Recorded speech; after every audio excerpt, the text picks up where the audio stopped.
everyone. Welcome to another brand new episode of the Long Coat Mafia podcast. I, as always, am the front man and main host of the show, the Reverend Godfather, and with me today is the one, the only, straight from Electric Avenue, the only man who can make you higher, Big Candy. Don't rock, don't do Electric Avenue.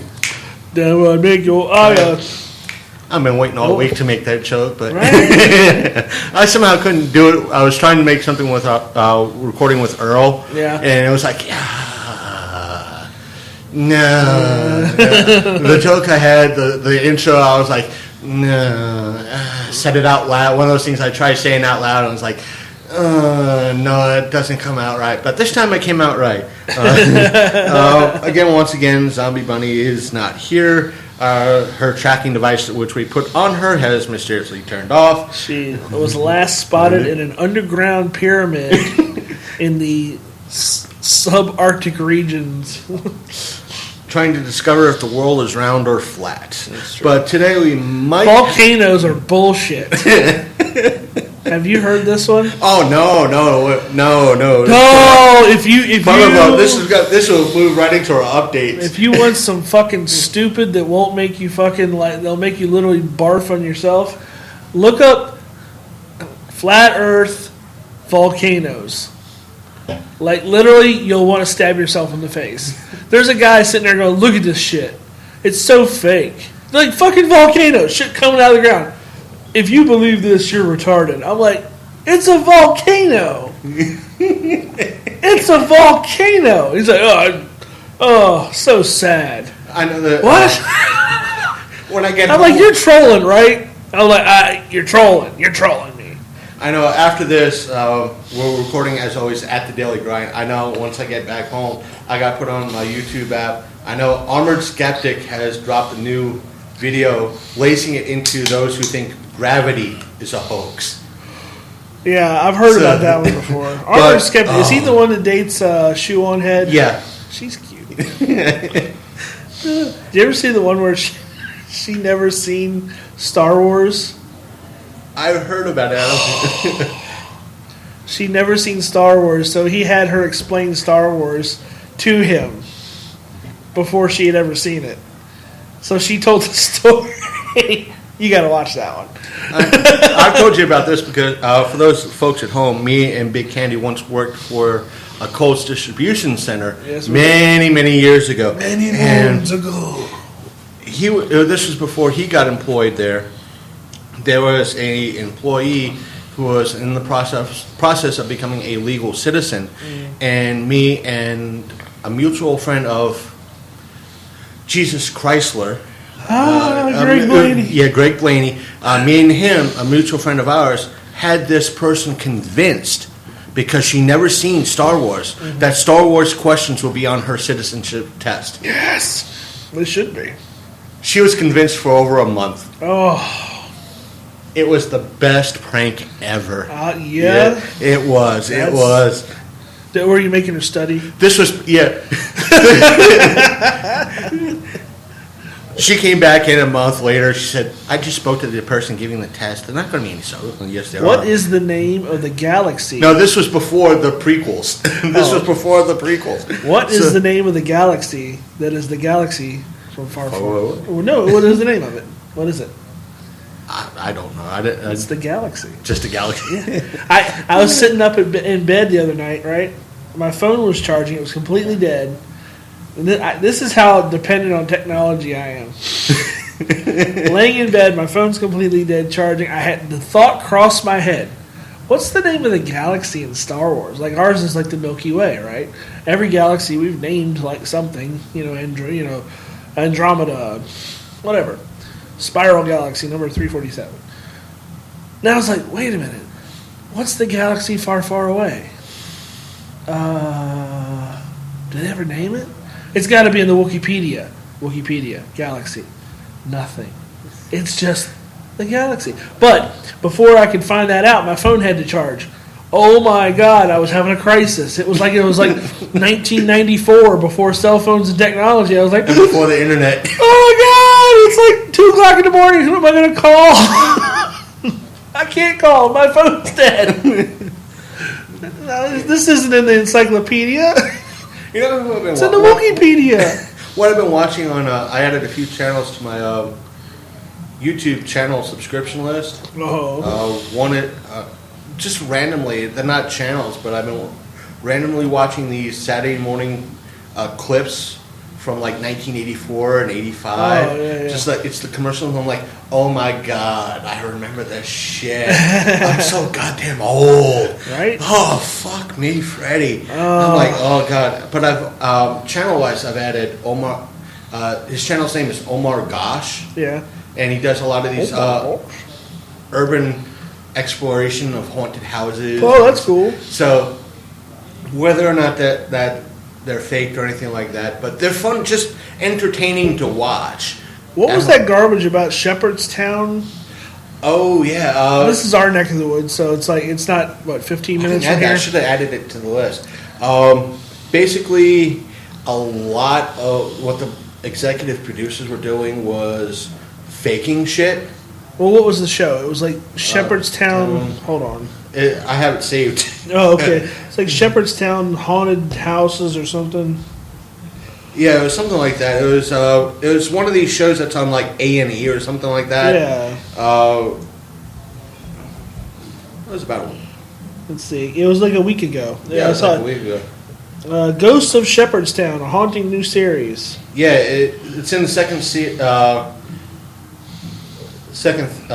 season or something like that. I never heard of it because I don't have cable. Neither do I, and I might have heard about it briefly, but that's the thing. It's just that they're fake. A lot of people are like, oh my god, they fake shit. It's reality TV. Yeah. Yes. My mom was like, I love watching this. I'm like, Mom, you know it's fake, right? But I love watching it. I forgot which one they follow. It was like Real Housewives or some of these real, it's like, they're fake, right? They're all fake, yeah. Severely. What? They're fake? Yes, they're fake. And that's the joke. Reality TV is fake. Believe it or not, folks, we are in, as of this recording, 2 years ago, our first official hostful, where our hard launch of our show happened. Right. Actually, it's the 12th. By the time you guys have heard that, hearing this, it'll be tomorrow. It'll be tomorrow. But by the time you guys and gals hear this, here we go. 2 years back in the DeLorean. Oh, it's born in time. So this time next week, last week, tomorrow, it'll be 2 years ago. Help. And yes, folks, for some of the people out there, yes, because of it's in between that soft launch and our hard launch of our show, I did put in for our press pass. At least you get one. For Otakon, which is now in DC. I want to go back, see if they changed. It's going to be for one day, but still, it's free admission. It'll cost me $30 to get there and back. Yeah, and stay there for a few hours. Maybe I'm not going to be able to interview any of the mainstream guests, but maybe some of the cosplayers, some of the people around doing the show, and if there's any type of media events that Friday, I'll be able to at least go and attend and see what I can jot down. Yeah. And that Sunday night, I'll record something on that Saturday and tell you guys, hey, depending on how it's treated and all that fun jazz. I can't imagine going to an Otakon. I can't. You remember? I know it was like 10 years ago when I went. Yeah. We just started working for Cisco. Right. You didn't last that long, but no, I didn't. I went to. It was a $60 ticket for three. There was no way I could go just one day. No. I was not wasting $60 just to go one day. No. So I went 3 days. I was texting you and calling you nonstop. Yeah. Saying, God, I hate it. The reason why I want to go back is because one, show reasons. Two, to see if they have changed over the past 10 years.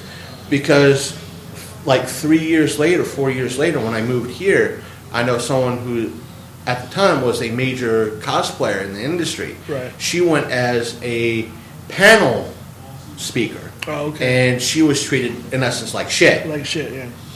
By the management team and the guests and the volunteers. Wow. Because it, not like shit, but very rudely. Right. And so I want to see... Well, that's what I've heard about the whole thing as a whole. I've heard that it's a very off-putting experience. Especially for casual fans like myself. Yeah, they don't know every little detail. But want to go to know more. Right. So I want to go back to at least see if they changed. And My anime or whatever experience is very limited. It is the classics like Ninja Scroll, Vampire Hunter D, stuff like One Piece, like Apple, or Appleseed. Yeah, that's that same here. I have to get into past Robotech. I like the first half of Attack on Titan. I have the I second watched half that. On Hulu. I gotta watch They have it, the dub version on Hulu. So do they? Yeah. Oh, okay. So good. I think the dub stuff helps the casual fan. I think I was up to like episode 9 of season 2. So because I was watching it on YouTube, so they hadn't dubbed the rest of it. And I liked, I think what was it? It was that VR one. They have changed the music to it. Though. But to continue, what do you think? I know you tend to be my strongest critic. What do you think about in essence, our 4-state promo show that we put out like 2 weeks ago? Good. It was good to hear. It was good to hear different voices on the show. Of course, it was good to hear Matt. Good to hear you guys really, hitting it off with some guys that had been in the industry and stuff, and they had a really good positive perspective of a lot of things. Like I liked that they talked about how much they really liked smaller shows as opposed to bigger shows because it gives them more of a fan experience and more of a kind of more a down to earthy feel. You know what I mean? Which was really cool. It's good to hear feedback like that too, because as a person that goes to cons, a person that's a vendor, you want to hear that from the celebrities, because like we talked about before, cons that are too bogged down with celebrity guests, the vendors end up paying for it, and something else we're going to probably end up talking about. In a bit. But where if it's just a smaller, more like a vendor convention with a couple of guests, everybody kind of wins, you know what I mean? Yeah, and I think it was Mike Monday who messaged me, and I think he messaged Matt too, that he spoke to Kent and told us that we like these cats. We want to actually meet these guys and finally meet, even though Kent will be the one at the show, right? That he wants to meet us, meet us in person, and my impression is they would love to come back on again. Yeah. And what do you think about our Nick Hunt type of ordeal? I like that. That was good. It was different. Once you got the name of it straight. But it's so easy. It's so easy to say safe spaces because you hear that term all the time. So I know it's a safe place, but it's so easy to say safe space.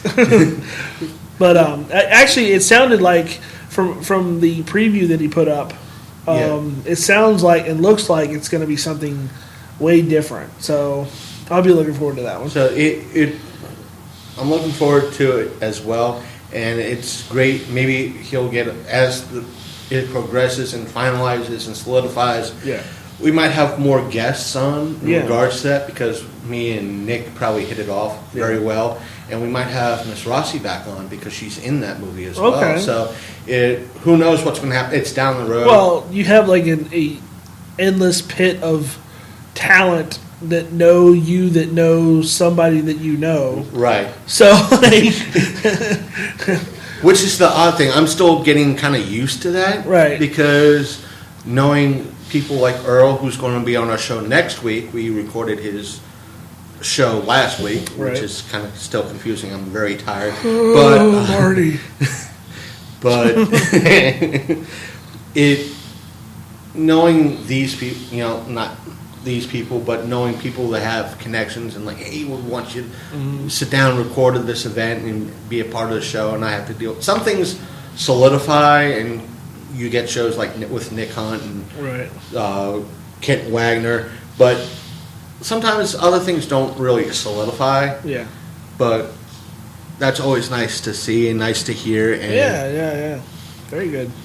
But I know one of our friends, to kind of move things along, one of our friends pointed out a article he pointed it out, I saw it briefly, was Miss Silverstone, the worst Batgirl in history. And she was mouthing off about, was it Wonder Woman? Yeah, when she was mouthing. I kind of, reading it, I kind of understand where she was coming from, because she was hitting on the aspect of that she missed the point, but I could see where she was coming from, kinda, because she was looking at more so that the aspect of the beef that Wonder Woman was getting, that there weren't other strong female leads, right? And she was coming on that, but with the aspect of Wonder Woman as granted right now, Wonder Woman is still making money. It hit like $500-600 million, right? So in and around there, worldwide. Which for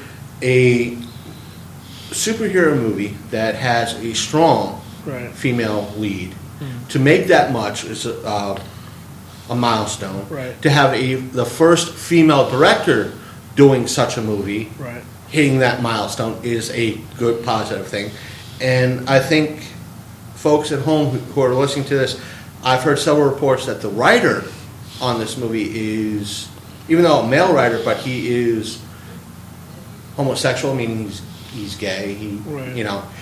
Which is a milestone. You have all these milestones surrounding positive milestones, kind of saying, hey, you could have a movie with someone from the LGBTQ community writing it, a female director and a female lead, and be very good. Right. So that I'll agree with. I'll stand behind, saying here's something that's good. Yeah. Don't make something that sucks. Right. So, well, the portrayal was tasteful and nice. Yes. It wasn't like she wasn't. We'll kind of weed this into a kind of Wonder Woman review. She wasn't overly sexualized. She wasn't, yes, she was the object of desire, I guess you could say, but at the same time, like, it showed more of her story than you were really focused on anything like her boobs or anything. There was no crude jokes in there, like, or anything like that. Her character is well balanced. The crude jokes were on the men, but for the most part, her character was very well balanced. Where you had her as a strong, powerful character, and there were times that you saw that she was also that kind-hearted woman as well. Meaning, you saw one of the characters kind of spoiling, but not really spoiling. One of the guys on the team has a little bit of depression or PTSD for being in the war, and she kind of bonds with him and tries to cheer him up, being that little bit of a womanly, caring character. Right. So it wasn't kind of... She wasn't like a cold-blooded Amazon. She was that, where I'm saying that there was that balance of the strong woman can also be a softer woman as well. Right. Which still pissed people off anyway. Hey, listen. People are going to be pissed off no matter what. Right. And what Alicia Silverstone said, that movies like, where is it? That they are over-stimulating. She says, before Wonder Woman, there have been many movies with female leads, so I get a little confused, Silverstone said. We have made strides, of course. I think about all those wonderful comedians who are females and who have had massive hits. There's Bridesmaids. I don't think Bridesmaids was that big of a hit. Well, it was kind of an underground hit. But not. She kind of said that movies like Wonder Woman is overly stimulating. She doesn't really want to bring her kids to see such a thing, and it was very... It's just, she kind of complained it's not something she would bring her kids to. Understand. And they were very over... Yeah, but it's mostly a war movie. Yeah, really. It was very well done. They did kind of two of the Wonder Woman storylines. She did something very unheroic in that movie, though. What? She killed a guy. But I noticed with the DC movies, they're getting real like kill friendly with their superheroes. Like superheroes, like to me, and this is just to me, superheroes are supposed to be above that. They're supposed to be better than that. You know what I mean? Like, right. They're supposed to figure out a way. Not so much the Captain America kind-hearted, but they're supposed to be at least try to resolve things in a way that doesn't involve murder. Outright murder. So that would be a problem that I have with it. Like that's how they solved the problem. Like she just I think killed the guy. In my main review that I posted up is that you had that one standard trope that you see in almost every superhero movie or movies that have a person like Wonder Woman in it, not superhero or supervillain, but a overly strong character that's able to lift many times a normal person. Is that you see someone like Wonder Woman lift a heavily armored vehicle that is at least 5 tons, like it's nothing, and everybody's like, let's shoot this person. No. That person just lifted a 5-ton vehicle, put your gun down, and let's go home. And run black. She gonna snap them pepper pot right out, yeah. Kind of like I think it was like Iron Man 3. It's like, I'm just working here, dude. Can I just go home? I don't want to. Yeah, but you see that's just like a standard trope that they put in. It's like it's like they did it with the old school movie They Live. Both Piper and his secondary character, they have M16s. Like, you don't pick up extra ammo that's sitting right there. Yeah. That's like when you see people, like, in movies, like, they'll pick up a car and their eyes are glowing. You see people shooting at them. No, motherfucker, I see somebody's eyes glowing. I'm running the fuck away. I think it might be logical if you shot them once with, like, a handgun and you have a bigger weapon. Yeah, you might want to try the bigger weapon. But after you try the bigger weapon and it does no good, time to go home. Yeah, I gotta go. I think you might have seen it in Supernatural. Bobby, when they meet he meets the Leviathan for the first time. Right. He shoots him. Nothing happens. Tried something else. Nothing happens. He's like, "Well, I'm out of ideas," and he leaves. Yeah, he leaves. Time to go. Smart fella. I like the anti-heroes though. Like, that's where, like, see, I don't want Wonder Woman to be an anti-hero, but when you murder someone, that's what you become. Just like Superman, like when he broke, Zod's neck. I was like, what? He's supposed to be above that. It's not right. But like I was watching last night, I don't know if you ever seen it. Not really a superhero movie, but you might as well be. A movie called The Equalizer. I might have. With Denzel Washington? I think I might. Again, I might have. I don't remember. Oh my God, it's such a good movie. Like, he's basically like a government hitman, like a secret agent or something, that's, I guess, been retired. Comes out of retirement, more or less, because he sees some shit going wrong with this prostitute that this guy's, like, abusing and whatever. But, I mean, he kills the fuck out of everybody. But in that world, it's acceptable. He's not a hero. And he is, but he isn't.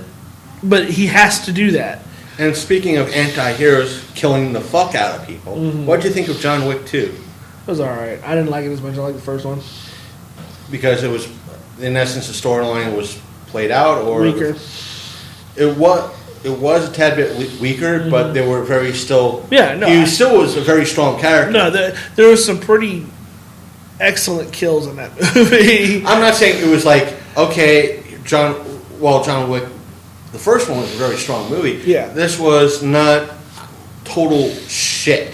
No, it wasn't. I'd watch it again. Yeah. It's not that. It's just I didn't enjoy it as much as I enjoyed the first one.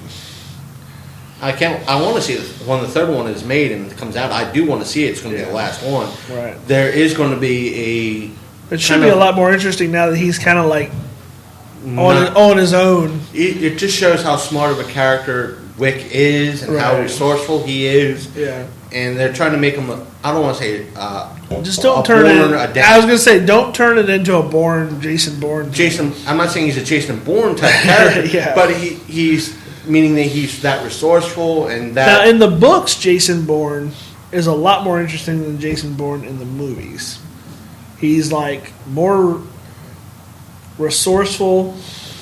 He's more like, I don't know. He seems craftier, more cunning, or whatever. In the movies, yeah, but there's a difference. But it was still a fairly decent, strong movie. The storyline was level. It wasn't. You didn't get the same shock value. All right, yeah. As the first one, the basic build up of you got more of the story of what happened. Right. And hopefully the third one gives a little bit more, not only a decent conclusion, right, but a decent more story of what happened in his past. I'd like to see that character versus Denzel's character. We might get more. We might get more of a story with the John Wick TV show, which is going to be taking place more so in that hotel environment, that neutral ground, which could prove interesting. Yeah. But I would rather see more. I want to see more in regards to it. Yeah. And let's see. We both kind of saw Transformers 5. Boo. Oh, dude, this was. I don't think I reviewed this yet. This was. It was a train wreck. It was a mess. I don't even know what was going on. I told her, we were sitting there for 15 minutes into the movie, and something about a spear. And I'm just like, what? It was action. 20 minutes of exposition. Yeah. You had that kid. Seeing the reviews, I noticed it too. It's like that kid, that Spanish American kid, literally for a good chunk of the movie disappears. Just gone.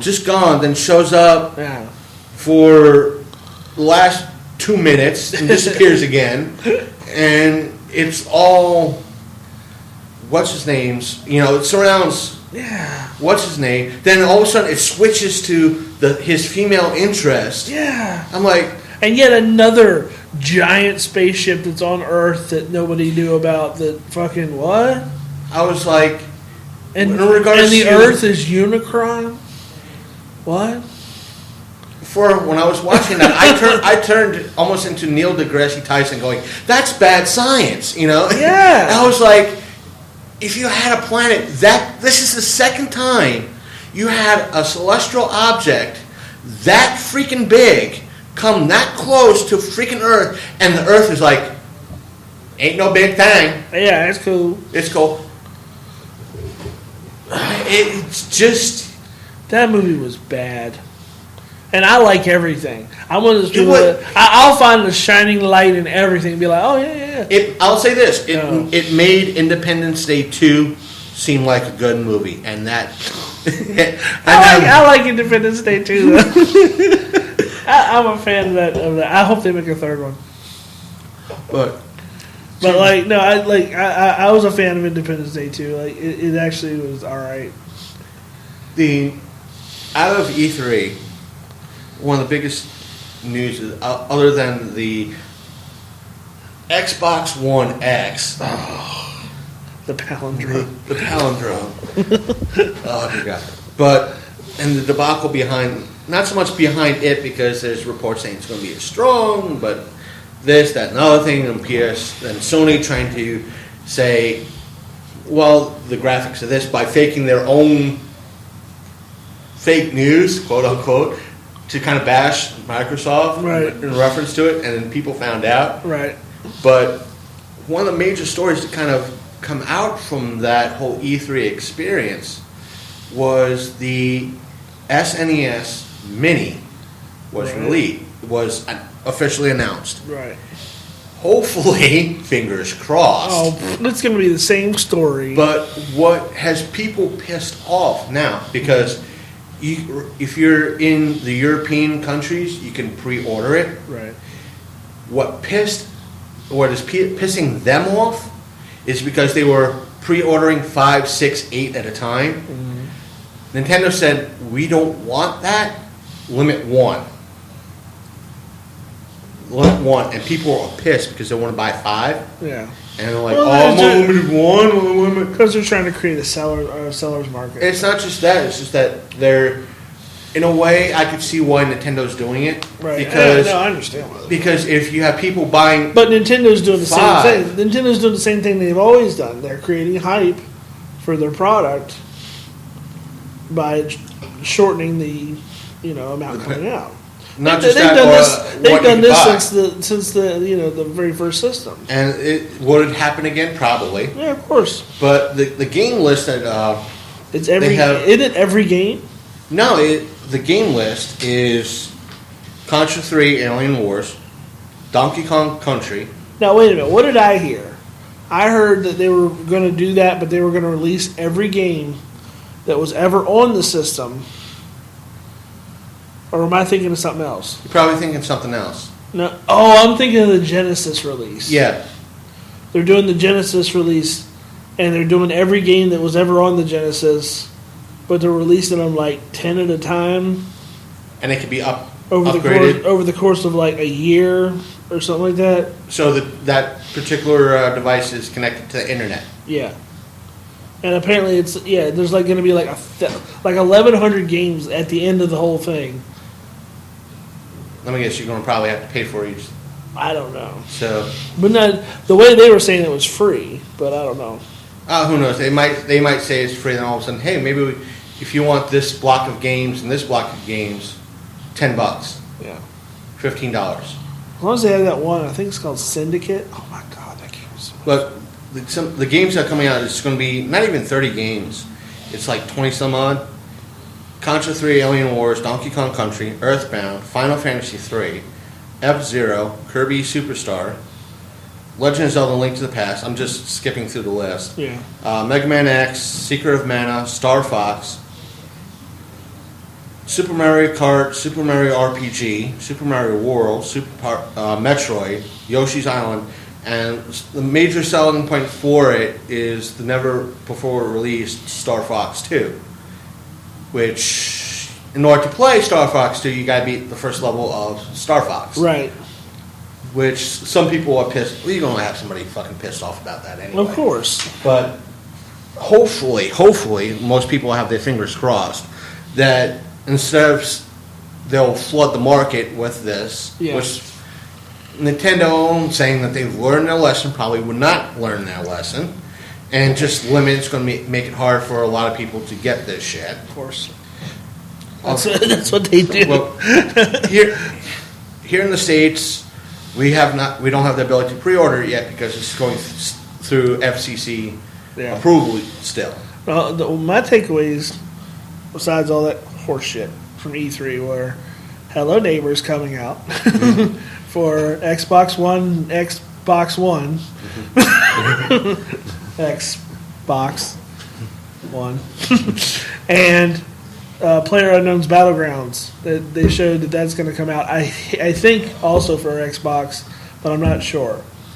It was that or it was the PlayStation 4. Whatever. I'm getting the system. Which one? PS4? Something. Whatever has the coolest games on it. One of the things, I'm just looking through the list real quick. By the time this episode drops, at the end of the week, the San Diego Comic-Con will be at least starting to wind up. And one of the major staples that would be at that show, Mile High Comics, will be there this year. They made that announcement on their website saying after 44 years, they're not going to be there anymore. There were several factors in reference to, according to their blog, as to why. One of which is not so much the cost. Guess how much there's 70 feet of space cost them, or would have cost them? Probably $30,000. 18. Really? 18 grand. Yeah. That's it? $18,000. For the whole weekend, or is that for the whole deal? But it's a lot less than what I thought. he said part of their blog states, to explain a bit more, my first little one-table booth in 1973 cost $40 to rent for the weekend. When we received our booth renewal for last year, our costs for our 70 feet of space had been raised to over $18,000. Wow. Quite costly. That one factor alone would have not precluded us from returning, as we had paid $16,500 in rent the previous year. And how much do they bring home? They don't mention. Exactly. But because they cover that in one book, probably. They could probably cover it depending on how many copies of Amazing Fantasy 15 do they sell during that weekend? Who knows? Probably 6. But then, again, they have 70 feet of space, and God knows how many. Yeah, but I mean, they carry like top notch shit. They carry like the high end shit. The other reason was what made the situation nearly impossible. However, was that foot traffic. This is their words. In the exhibit hall declined dramatically last year. Even at its peak on Saturday afternoon, our end of the building, which was primarily comics, was uncrowded. The San Diego fire marshals were partially to blame, as they put much stricter controls on the number of badge holders allowed in the building at any given time. That might not have been such a bad idea, except that it amplified the harm already being caused by the incredible proliferation of off-site events. Meaning, you have people like Doctor Who, the new Doctor Who, the panels, all that stuff, all the Game of Thrones, the media sections.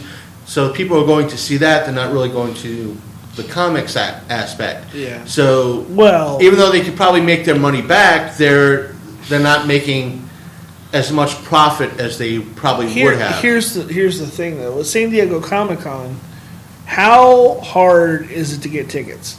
Like, how much are they? They go out. I don't know, but I do know they go out pretty much instantly. I was going to say, they go out instantly, from what I remember. And I also remember that, like, a lot of them, from what I can remember hearing, it's a lot of high-profile people that end up getting a lot of them and stuff because it's the place to be. It's like, as far as media and stuff, like, you want to be there.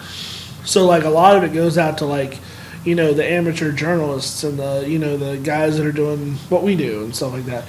And I don't know what they do about media passes. Probably not much. But like, my problem with what he was saying that they only had 70,000 people over the course of a couple of days. I was like, only? I said, here's the problem. Like, the people that are going to go for the comics are probably going to be few and far between at that show. As San Diego Comic-Con has turned into a major media event rather than a comic book show. Over the years, that's what has happened. There was always media there, but there was probably more so over the past decades ago. There was always a decent balance, where now it's more media than comics. Now scale it down, do the reverse. Have a handful of guests, a couple of panels, in 3 days, and call it a major comic book convention, and they're right back in it. Yeah, but the thing is, he goes on and says, to summarize he said, we experienced rising costs. At the same time, foot traffic plummeted. He said, the writer says that this is not a good combination. He's saying it's not worth it. Right, he's saying it's not worth it. I don't understand that. But he said, in essence, the straw that broke, in essence, the camel's back, even though he would have been there this year. He said the final straw, however, was the utter indifference of the San Diego Comic-Con management to the fiasco that we endured at the beginning of last year's show, when the freight handlers that they hired failed to deliver our comics to our booth. So they're just pissed about last year. Pretty much. And it says, they go on to say, how could this awful thing happen? It beats the heck out of me. Our truckers in the line at the convention marshalling yard at 6:30 a.m. on Tuesday. Because Mile High Comics, I hate to tell you, like, you're low man on the fucking totem pole when it comes to handling guests who, these multi-million-dollar movies that they're going to be promoting over the course of the weekend. Mile High Comics is way down the line on the priority list. Sorry. either you handle your own shit or your shit's going to get mishandled, like 9 times out of 10. Odds are they're just pissed about that situation. The foot traffic, they're trying to say that they're not going to make any money by setting up there. And the thing is, they said they didn't get really set up until Saturday, pretty much. And that, he says, to make matters much worse, at no time during the ordeal or during the show did anyone from the convention management stop by with an apology, explanation, or even just to commiserate. Who are you? You're Mile High Comics. They probably could have addressed that in writing to the convention staff or whoever it need to be, and I could see them getting back to them with we sincerely apologize for this, that, and the other. Next year we'll knock off some money for you setting up. I don't see why they probably couldn't have worked it out, but they probably just wanted to bitch. To see it from the S.D.C.C standpoint, they just wanted to bitch. Yeah. But from their standpoint, they could probably understand that, hey, NBC, CBS, or whomever, Game of Thrones, HBO, is paying them God knows how much for prime space. Yeah. But what they're saying is that, even though we're low people on the totem pole, I get that. To literally forget about our stuff that you're supposed to bring in until maybe Saturday or Sunday when everything is pretty much dead. I don't think that we're not making money. I don't think that they forgot. I think that it just ended up. Sometimes things go wrong, and I'm sure that apology was needed. Okay, I'm not saying that right, or some sort of explanation was needed. How did they go about it, other than like saying, "Well, we're not showing up next year"? Like, they probably lost money. You're not going to sit there and tell me that they're losing money. Like, Mile High Comics is one of the most reputable comic book companies, or as far as like retailers in the world. I've heard about Mile High since I was a kid. You would read in like old issues of X-Men, like I think they had their ads in Wizard and comic book, the Overstreet and everything else. Mile High Comics, my God, like you always hear about Mile High.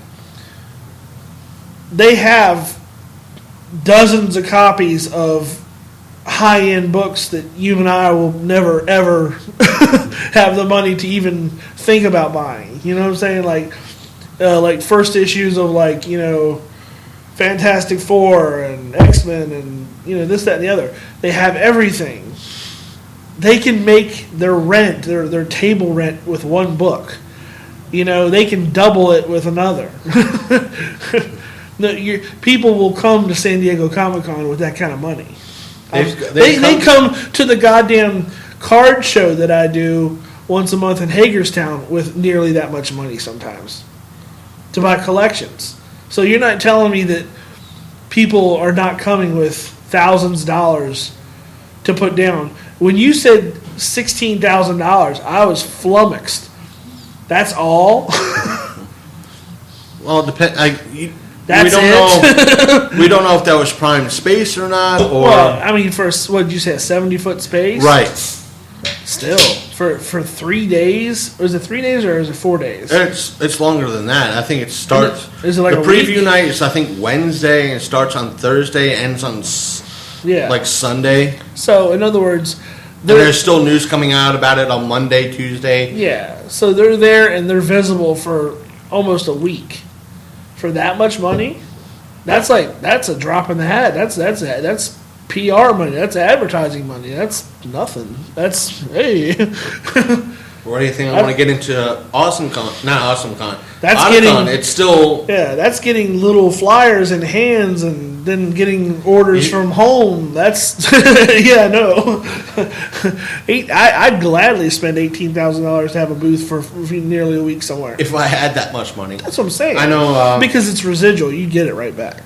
To get an idea, this will make a good lead-in until on our next topic. Of it. I got approached by one of the guys on one of the groups I'm not part of on Facebook in reference to podcast.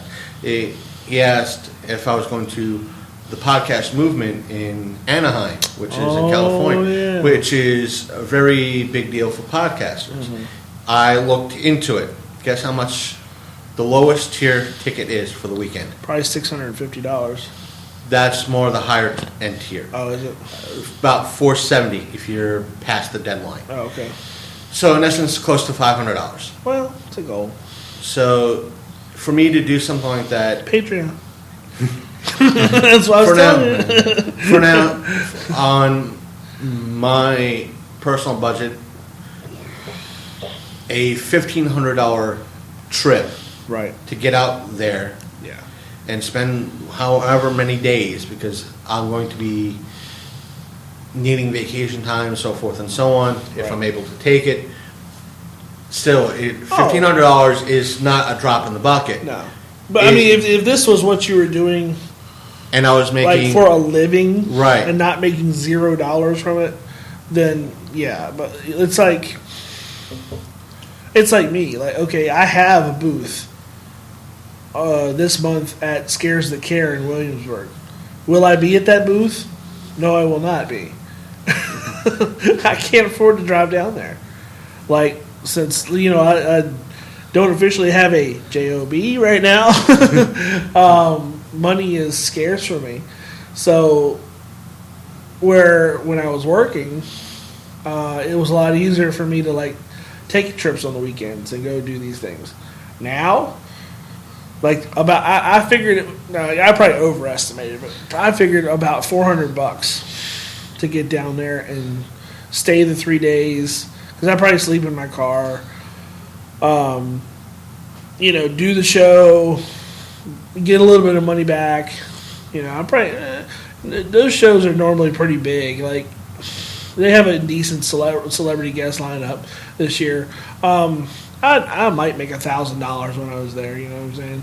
So getting home wouldn't be a problem. But just getting down there, I don't have the money to get down there. You don't want to just get down there and then find risk out it. and be stuck down there with no way to get back, just in case. Yeah. It's not, you're not knocking it, just in case. No. And the thing is, I contacted the guy, one of the guys that's in charge of it. And I asked him. I said, I'm not gonna be able to make it. Like, what do I do? Like, I said, like as far as like a refund. He said, well, we don't really do refunds on the table. I said, that's fine, as long as the money goes to a good cause. I don't care. I said, it's already been spent. I said, what can I say? I mean, he's like, yeah, it sucks, but but I'm not going to make that mistake anymore, I think when you made that tape or got that table, you still had that 9 to 5. Yeah. So, well, it was a 9 to 9. It was a 12 hour. Well, I'm just saying. Yeah. I was making a lot of money, so it's not like Matt's show in September, this upcoming September, because that's like a hop, skip, and a jump. Right, and if anything, it's like, hey, Big Candy, I'll give you a couple bucks for gas. Right. It's just, and that's the problem with doing stuff like this. It's like, we do it, we love it. It's a hobby for us. It's an interest. Right. It's definitely something that, like, if this was making us money, we'd quit whatever day jobs we had and be like, all the way. But right now, I mean, there's a lot of people doing that, but it's few and far between now, as opposed to a couple of years ago, where like you could, if you were making money off of it, you were doing very well. Now it's like you do okay, because they've demonetized a lot of it, at least YouTube wise. But I mean, like, thanks to things like Patreon, which I was explaining to you today, things like Patreon and things like Super Chat and Twitch and things like that, like, it allows the fans, if they care about the show, if they like the show, they can give money to the show, and you don't have to like worry about ad revenue and stuff like that. You can be totally funded by your fan base, which is, I think that's excellent. It's just a matter of earning the fan base. Yeah. But so, in other words, if you're doing something and people like what you're doing and they think that it's worthwhile, then they'll just be more than happy to, here's money. But the thing is, in reference to shows like the podcasting movement or conventions like that, or seminars, like however you want, they're both conventions and seminars, the same thing. But they'll give out, it's one of the things I've noticed in the communities that I'm part of, they'll give out, okay, in order to increase your growth, do X, Y, and Z. Yet, for sake of argument, 50 out of 100 people that do it, you're going to have 50 people who would do it. If those 100 people do it the exact same way, you're going to have 50 people, it's going to work, and the other 50, what the fuck? That's the way it is with everything. You just have to keep trying until you find what works for you. Right. And they don't tell you that. You got to find what works for you. They're going to say, you got to, like, I did that. Just like with anything, you got to work for it. And that's the beautiful thing about America is, like, if you work hard enough, you have opportunities. And speaking of, don't be a victim. kind of speaking of that, this a few weeks ago, Vidcon happened. Oh my god! I didn't know we were going to talk about this. It last year, this time during VidCon, the big thing that came out of it, pretty much that I saw, was Boogie 9288's hack. Pretty much last year, a hacker managed to mirror his phone, and brought down his channel. Yeah. And it took everybody in the YouTube community, banded together, helped got his channel back, and a good sizable portion of his channel back. He was into it again this year. But that ain't the only thing that come out. Oh, no, that's not the only thing. No. But this year, so much shit went down. Oh my god! There were there's still repercussions happening from it, and it's not just what we'll get into in a minute. But what happened was, since late last year, early this year, Vine disappeared. Vine is no longer anymore. So a lot of people who were on Vine migrated successfully to YouTube. Right. And one of those people who one of those creators decided to do a kind of kind of like a lookout, kind of like a whatchamacallit. Go find this clue, then you go find that clue, go to this clue. Right. Which ended up like geo. Not so much geo. It was geo tracking or whatever. Not geo tracking. It was done at the con. It was like find scavenger hunt. It was a scavenger hunt, but it wasn't approved by the VidCon people. Oh, it had to be approved. But the thing is, at his level, he didn't receive the packet that someone like Philip Franco would have gotten. Right. Because Philip Franco is a bigger guest. So he wouldn't. This particular person would not subscribers. Not would have gotten that packet to say, hey, you got to. So it was kind of understandable. But at this event, apparently something went down because you have some of the trolls and the haters trying to attack creators. We'll get into that in a moment. The security guards took down one of these people that either had a weapon or something along those lines. Yeah. But during that, an Instagram model, I'm not going to mention his name because I forgot it, and I don't want to give any more. You could easily research it on YouTube and so forth and so on. Tried to get in to the event. One security guard said, because they're handling the incident that's going on inside, they're not letting anybody in. Right. This Instagram model with 8,000 followers tried to get in with a fake pass. And according to this Instagram model, he was making 6 figures. The baseline ticket or the ticket to get into VidCon is $200. And a lot of the people that were complaining was like, you're making 6 figures and you couldn't afford $200 to get into a show? Yeah. You had to make a fake ticket? Now, what he was doing was telling the security guard in front of him that he's ugly, that him, meaning that the model, is better looking, was pretty much lacing this guy down for his uniform that he had on, that blue collars like the security guard should commit suicide and die, and that the guy sucks because the person who made his uniform sucks. I mean, just lacing it into this guy. Yeah.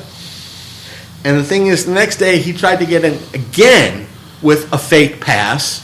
Security stopped him, and he was doing the same thing to that security guard. But the thing is, one of the I guess the creator had a couple of 100,000 or a million or so followers. He found the original security guard and said, "Listen, you got an Instagram account?" And the guy was like, "Yeah, it's like, we're sorry, not all of us creators are like that fucking douchebag. Right. Do you have an Instagram, account?" And he said, "Yeah." I said, "All right." He kind of had the cameras like follow this guy's Instagram account. Let's make this guy more popular than that fucking asshole. So the security guard had maybe a couple hundred, went up to 101,000. Oh my gosh. Followers. But he, Keemstar, who does Drama Alert on YouTube, right? He's more of a for those who don't know, he's kind of a TMZ type person. Right. But he had the Instagrammer come on. There was some shit. The Instagrammer wanted half Keemstar's money making off that show that day just to be on. What? Yeah. And Keemstar was like, no.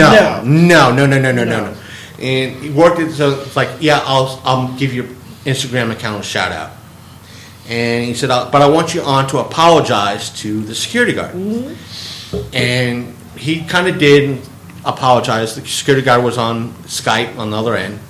He went on after the show. Keemstar roasted him already. I forgot what he said. Yeah. But after the show, that model went on Twitter, used whatever the live thing is, and said, "I faked it. I didn't mean a damn word." Wow.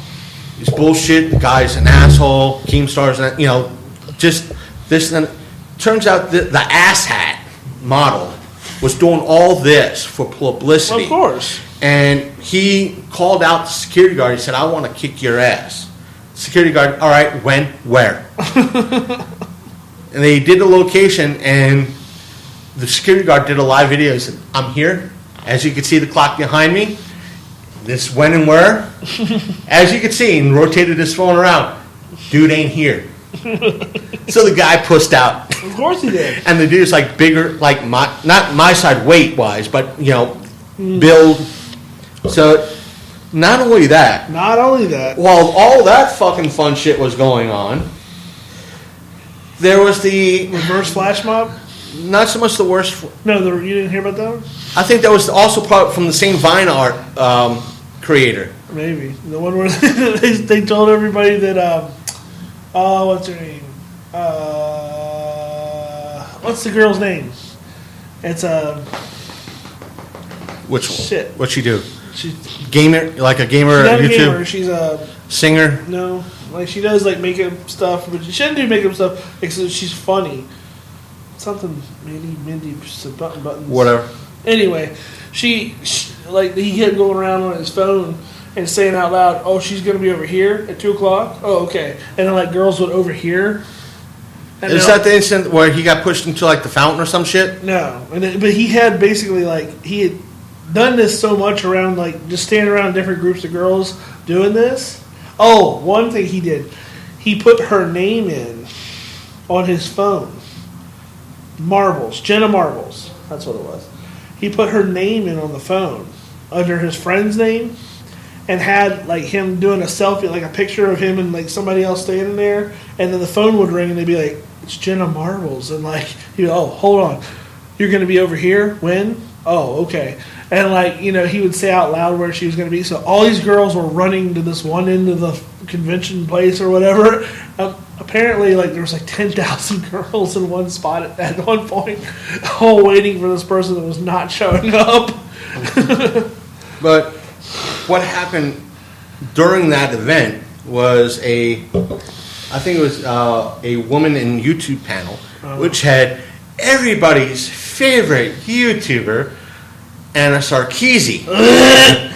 Anita Scarslezian. And this incident happened is that a lot of skeptics and her I won't say her haters, her retract, the people that kind of try to keep her in check, it was which like included 2 rows of three rows. Yeah. There was like 2-3 rows of. It was Andy Warski and his crew, Sargon, Mundane Matt. Yeah. There was like both. There was not just guys and gals in those 3 rows. And they agreed not say a word. Anything. Just to sit there and hear her out. Yeah. Which I did something similar. There was like a not a Black Lives Matter, but it was like something similar up in Charlestown or Shepherd University was nearby, and I just sat there. There were so many times I wanted to go. That's fucking bullshit. Right. But I sat there quietly. Just to hear them out, hear them out, and that's what they did. They just wanted to sit there. They arrived early, didn't say anything, just to hear out the panel. So, Anna sees, not just them, but Sargon, starts texting on her phone to somebody, which turns out to be the VidCon promoters and security. Then after that, starts lacing it into Greg. He's a piece of shit. He's a garbage human. This, that, and other thing. And just proceeds to harass him. Yeah. And switches the women on YouTube panel to harassment panel. Oh, yeah. And proceeds to harass him and everybody he's with. Yeah. And when it came to the time of Q&A, people had legitimate questions. She was either ignoring them or harassing them. Not just guys, but women too. Yeah. And when they were, asking her, she dismissed them like, I don't want to talk to you. Get that person out. Meanwhile, they were just sitting there, I won't say minding their own business, but quietly. And after that, we'll get into what happened after that panel in a moment. Right. But after the show, she writes a blog. Meanwhile, this is recorded at every single possible angle of what happened and was posted almost. And the event coordinators knew about it. And according to their policies. We'll get into it. Okay. What happened was she writes a blog saying, they harassed me. I felt in danger. He got on stage was one of the things. And she this, that, and the other thing. How dare he? How dare these garbage humans? Meanwhile, over God knows how many videos were out in reference to what exactly happened. Yeah. And she's pulling this bullshit, which was against VidCon policies. Yeah. And what did the VidCon promoters do? Nothing. Nada. They're scared to death of her. Literally. They apologized to her, and they pretty much said in their post, saying that if any creator posts up video of the panel, they're not invited back anymore. Yeah. And the same thing happened with Boogie.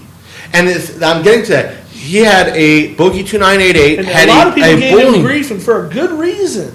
And the thing is, he had a bullying panel sometime after her panel, same day. This was later. Later that day. Yeah. And he had, for those who don't know, Boogie's like 2 of us combined. He's a big dude. He's trying. But he's trying. Yeah. He suffers from severe anxiety and so forth and so on. And he was worried He was dreading this panel because of who Anita Sarkeesian is. She's an asshole. At the end of this bullying panel, it was brought up, what are your last words, final closing statements? Right. And he passed the aspect of, he's used her language, in essence says, if it could happen to you, it can happen to me, and has happened to me. Right. And the panel ended. She approached him. Yeah. And laced it into him. Yeah. And he apologized. And he got on YouTube and then made this big apology video. And a lot of people were like, why are you being a cup beta piece of shit? You should stand up for yourself. And then he got mad about it. But I think he got the point. People were not mad at him. They were upset with him. Because she gets away with this shit everywhere she goes. And nobody knows why. Nobody can figure it out. Women were not so much mad at Greg. Sargon, they disagree with Sargon. Right. But they were disagreeing with Anita more because they saw that all he was doing was just sitting there, doing nothing. They were saying he wasn't threatening shit. No. All he was, where in the building, according to Anita, all he had to be was in the building for her to feel threatened. He's so bad. He's such a bad man that later him and Lacey Green made friends. And did you see that? I missed out on that. Hell officially froze over that. Do you know what Anita and her people tried to do? Morsky and Francesca made friends. I heard about that. Hell officially. I was looking for pigs flying. I was like, they were on talking terms. Yes. But there's a picture of Sargon and Lacey Green hugging it out, and a picture of Andy and Francesca hugging it out. I'm like, what? And the thing is, did you see the thing? Somebody did a person coming up out of a coma for a year. They said, "Oh, got to get back on YouTube to see who's fighting again." And the thing is, Anita went to Patreon to get, in essence, get him fired. Yeah, to take his money. To take his money away, which was like $5,500 a month, give or take. Yeah.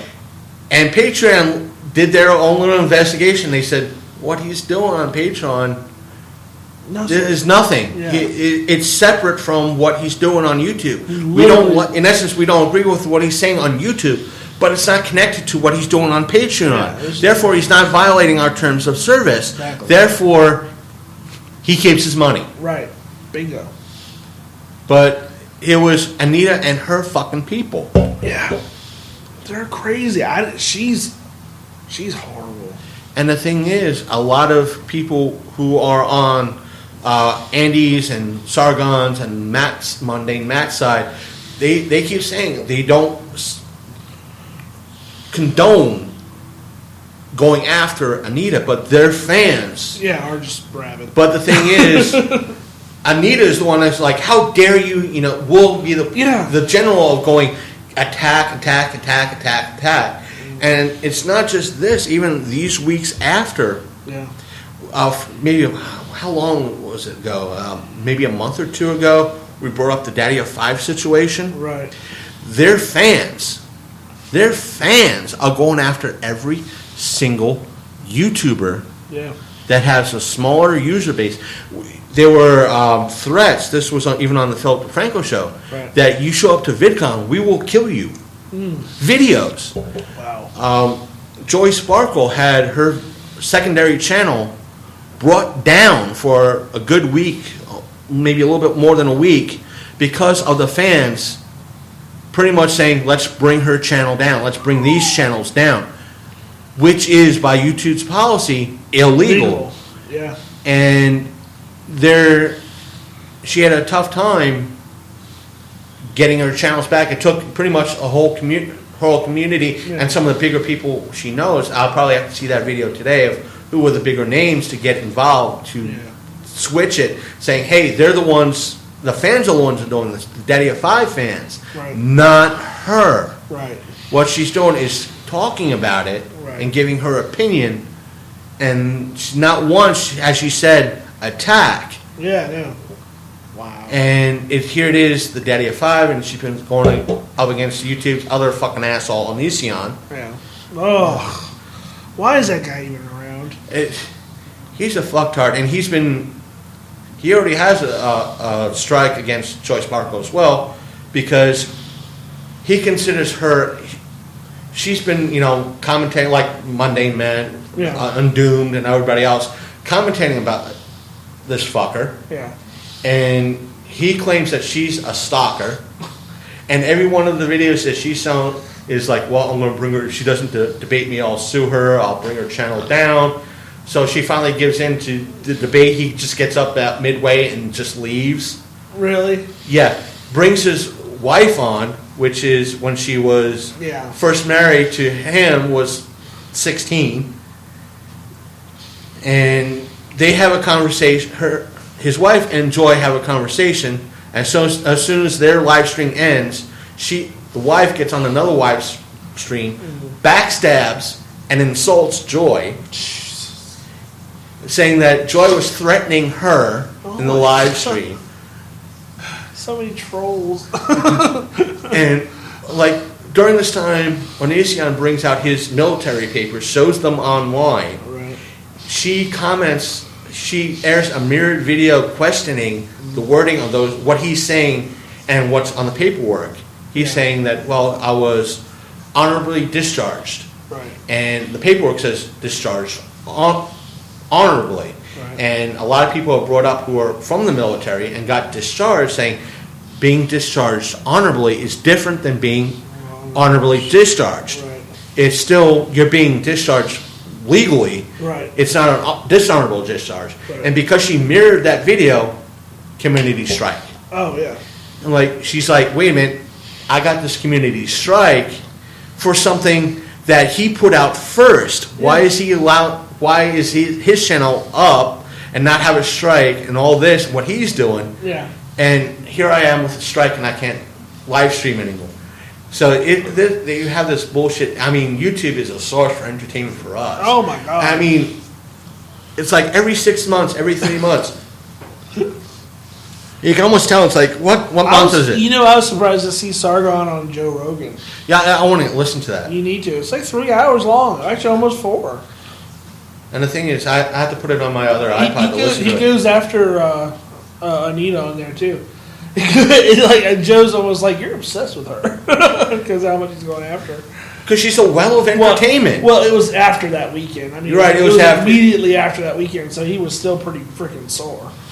So after that anal rape, yeah, I'd be sore too. Yeah. But that's... Oh, I do have one other thing. I didn't add it to the list. As of this recording, what was dropped last week was the Castlevania animated series on Netflix. Oh. It's brand new. It was only 4 episodes long, so the season's very short.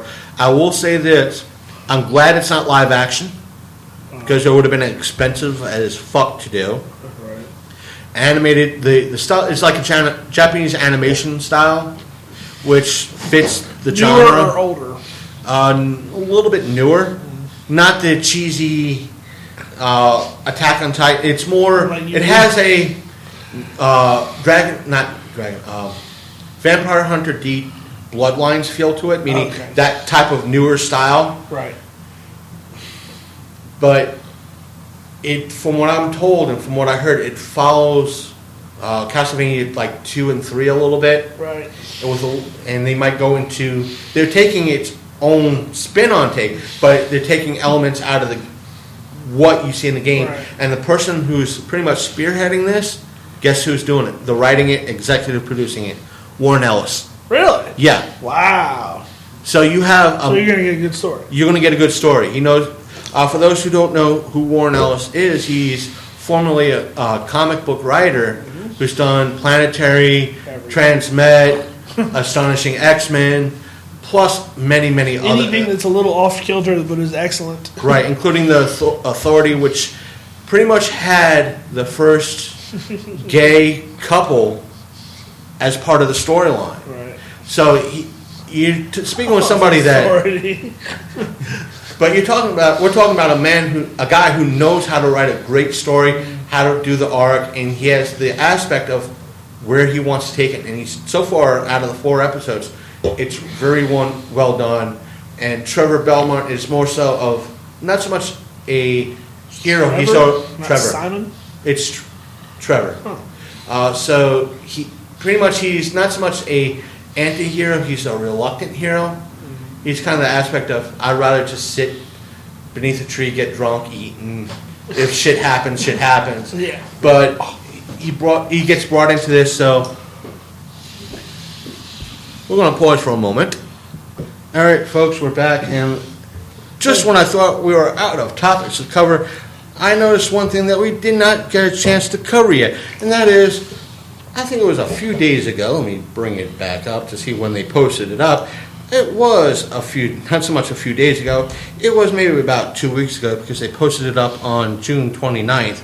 And it turns out Wizard World had posted some news. Now, to give some of you, even though there are some people that hate it that we do this or have this type of format where it's a neutral format that we cater to a lot of the new people in the hobby and the fandom, geek fandom, but even though we tend to also cater to those who are very diehard and very into that fandom, but they don't really like that. It's like choose a side. But I'd rather be neutral. That's our stick. It's our thing.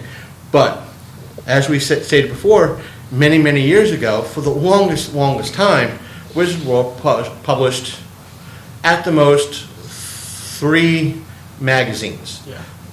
Their comic book price guide, their Toy Fair price guide, and I think their non-sports card price guide.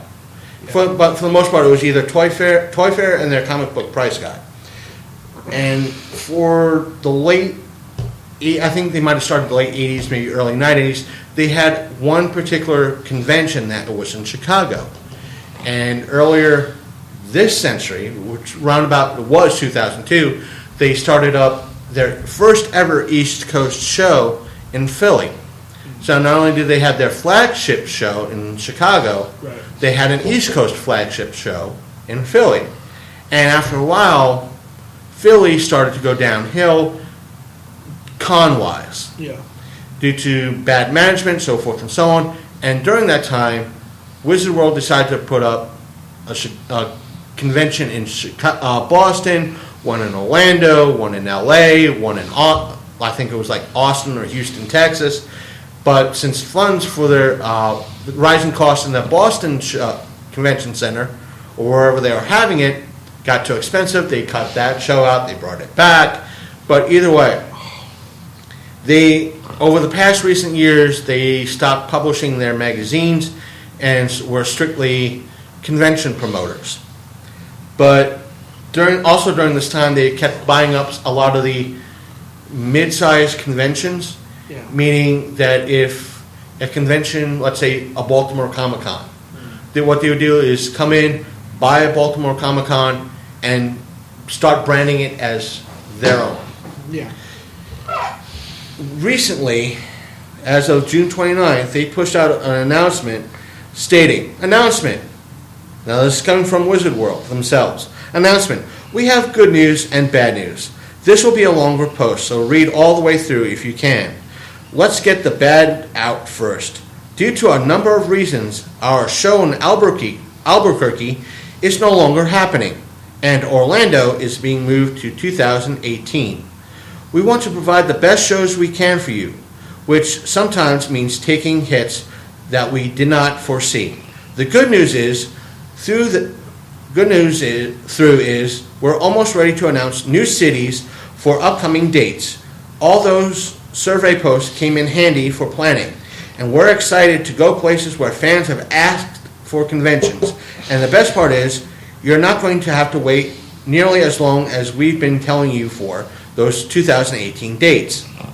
Now, I'm not going to read the whole post, right, but late last year, I think it was like November or December, Wizard World brought out a statement saying they were pretty much out of money, right, to do any con. And at most, they'd be doing 2 or 3 cons, keeping maybe at most 5 cons that were making the most money. Right. Now, let me restate that. Out of money, which means you can't pay for shit. Yeah. Unless they already paid for it down the road. 6-8 months down the road, yeah, in advance. There's no way you're going to pay for more. And here they are, not even 7 months later. Yeah, we got to cancel, but we're going to be coming to more cities. Yeah. You're out of money. 7 months ago, you were saying you were out of money.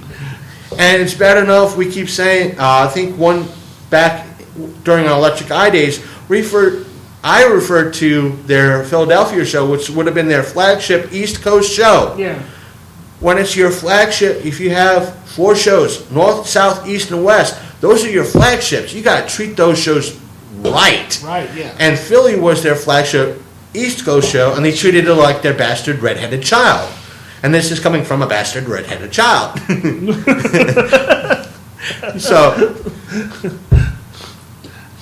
I'm adopted. I can say that. So, Oh my god. And I've heard in the past, when I've spoken to people, at least in 2009, about that year's Wizard World, which I didn't go to. Right. Yeah, they were telling me that a lot of booths didn't show up. A lot of DC didn't show up. Right. A lot of the major actually DC and Marvel haven't showed up to the last bunch of I would say smaller shows, but larger shows. The mid to large shows. They're just. I'll say that too, because when I finally went back to Baltimore back in, I think it was 2013, 2014. Yeah. Yeah, it was 2013. It was when I first went back because they were filming Kevin Smith's comics book thing that year, and I was shocked that there was no DC booth. I was shocked that there was no. Yeah, me too. No Dark Horse booth. Yeah. And those were staples, because I remember telling people, my ride that brought me to Baltimore, yeah, if Dark Horse is there, you're going to get a big yellow bag and you're going to notice it from across the fucking hall. And last year, when we went, again, no Dark Horse, no DC, and DC was the staple. You could make a circle. I would probably keep extra shirts in my freaking bag so I could go into the bathroom, change shirts, extra hat, just so I could make the circle back around and get more free stuff. Because the last time they were pimping, what was it that was coming out? Teen Titans. And they were pimping that hard because Liefeld was on it. And I remember when I last went by myself, bad chair? Yeah, against real bad chair. Back when I went last, this was many years ago, they were giving out the black lantern rings. It was like a show, almost like a show exclusive. And I managed to get 6. And they was at that time only one per person. I was I grabbed one for the man for Slacking the Man. I got one for Dobbs. I got one for Mark. I got 2 others. I was wow, you guys didn't realize I went around 6 times and got 6 different black lantern rings. Sucks to be you. Great for me. But these were pins. I remember they always had pins. Always had buttons, pins, and everything else free. Just really took care of the guests. Really took care of people that were looking for stuff. If you had questions, they would try to answer.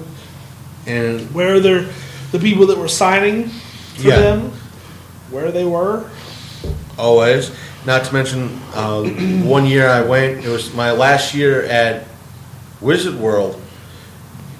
I got the guy at the I don't know if he was a volunteer or one of the employees for DC. He had to pretty much brace himself on the table. He was laughing so goddamn hard. And I think I might have mentioned this before, is that as with most conventions, if you haven't been to one, there's a lot of people in cosplay. Not just superheroes, but anime as well. This particular cosplayer was dressed up from an anime called Van Helsing. At the time, I mistook her cosplay for something out of Full Metal Alchemist, but similar garb. But all in all, she looked like Carmen Sandiego to the T. And I called her out on it. And I said, I told her pretty much, I think I know which anime you're from, but you are spitting image for Carmen Sandiego. She got mad. Now, we're talking about someone who was maybe 5 foot tall, 5'2", and she got mad. She claimed, I'm going to call my boyfriend on you. And I'm thinking, oh shit, but here comes Mogo. Here comes Mogo. But her friends waited with me, and she said, don't worry about it. She gets this all the time. She did this during Halloween last year, and everybody kept calling Carmen Sandiego. Now, she comes back with her boyfriend, which was a 98-pound weak. I'm not saying he was a weakling, but I could have taken him. And she pretty much turns to him and says, "You know what? This guy called me, pointing to me, and you could tell he didn't. Not so much he didn't want to be there, but he didn't want to be really involved. So he just gave the motions of okay, what did he say? What now? What are you getting into?" he pointing at me mad with the pointing mad finger. He called me Carmen Sandiego, and then without saying a word, did the whole up and down with both hands, going, well, that's as if to say, that's what you look like. And she turned around and stormed off anime style, not just the girly quick stomp style, but anime style. Now I'm on the floor laughing my ass off. Her friends are laughing their asses off. The guy in the DC booth is leaning on the table, trying not to fall, laughing his ass off because we were, I guess, in earshot. So that's the difference between then and now. Now they're not even there. Like, I wouldn't expect Marvel to be there at all now because they pretty much hate their fans. Not just that. It's that apparently. Apparently. Not just that. It's that when they finally got taken over by Disney. Have you heard all the stuff that's going on? Not recently. Not since our last post in reference to. Well, okay. To how Ben Shapiro pretty much. Nailed theory of. Well, I've been listening to a guy called Diversity in Comics.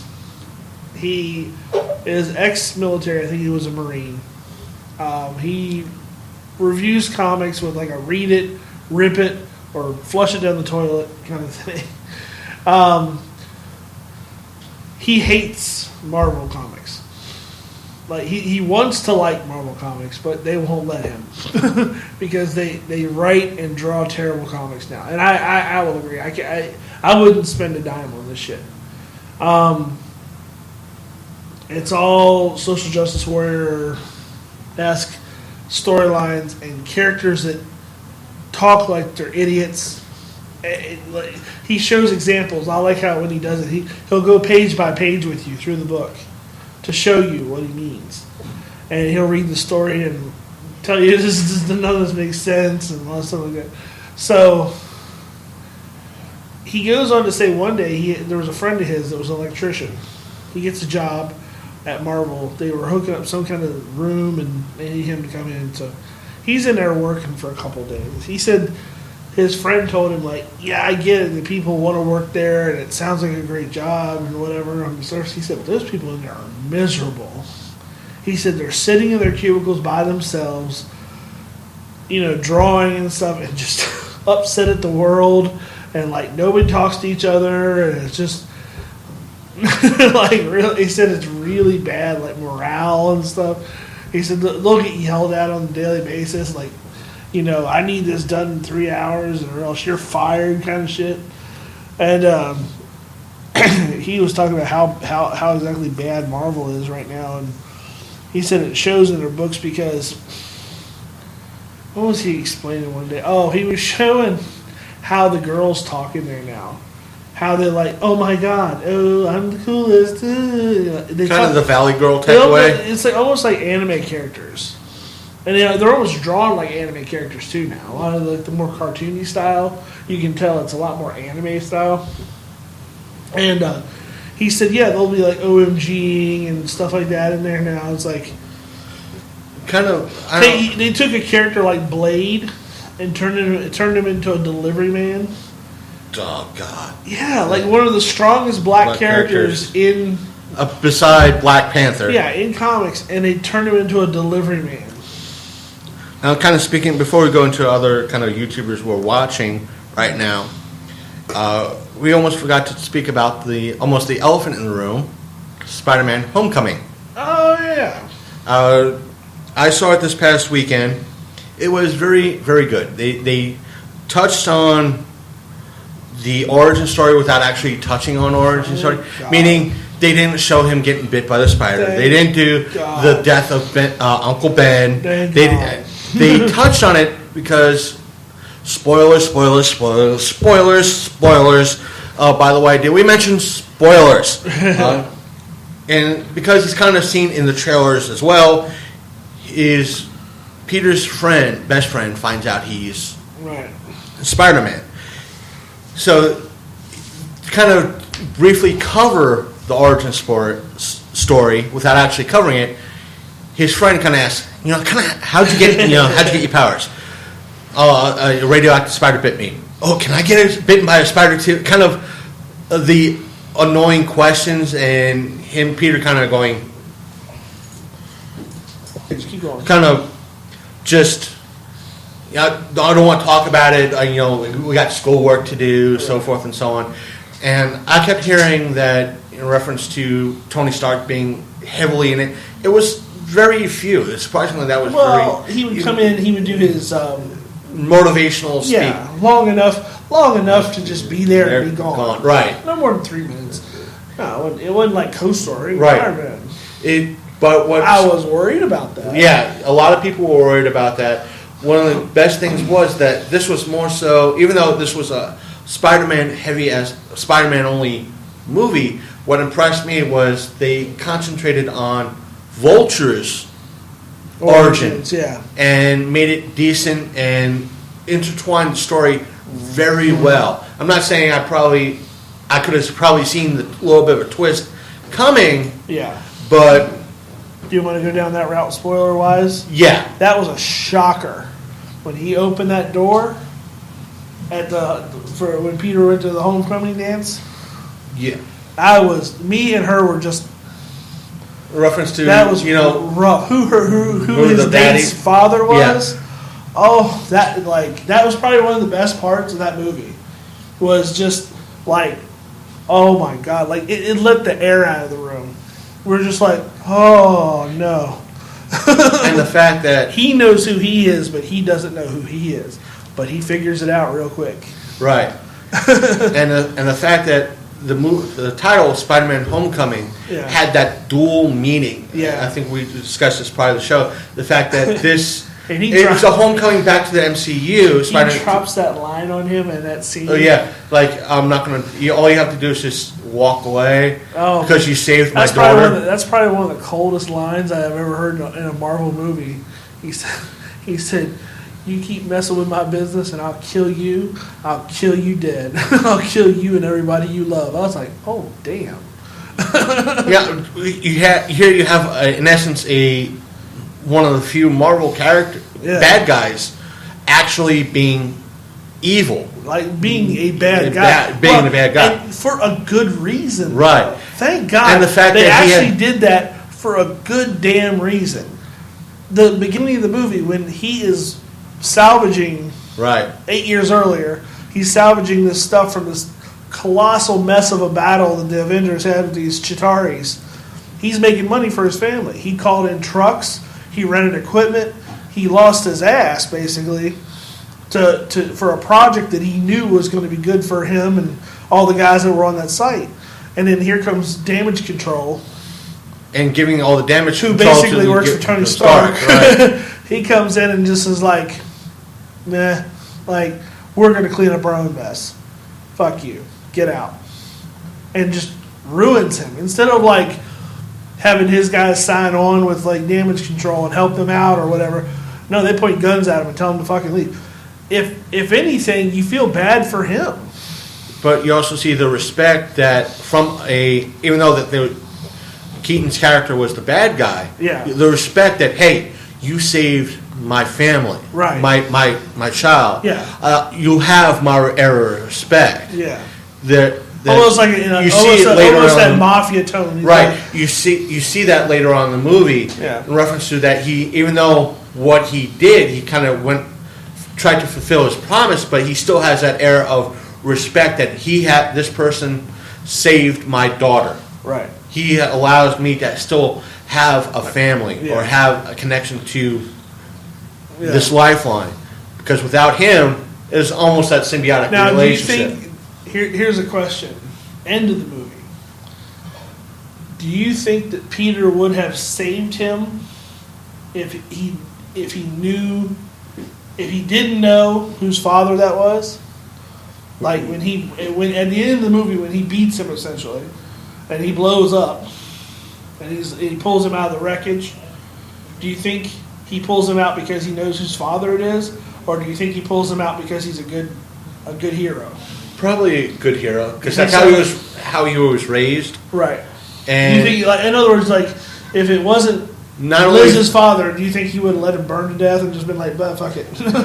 there's that question because his uncle, we all know right now, it's burned in our DNA, kind of use your word, that his uncle passed and his surrogate father passed away. Yeah. So if it wasn't for his moral upbringing, Spider-Man's moral upbringing, Right. he would have done it for the sake of his friend not going without a father. Right.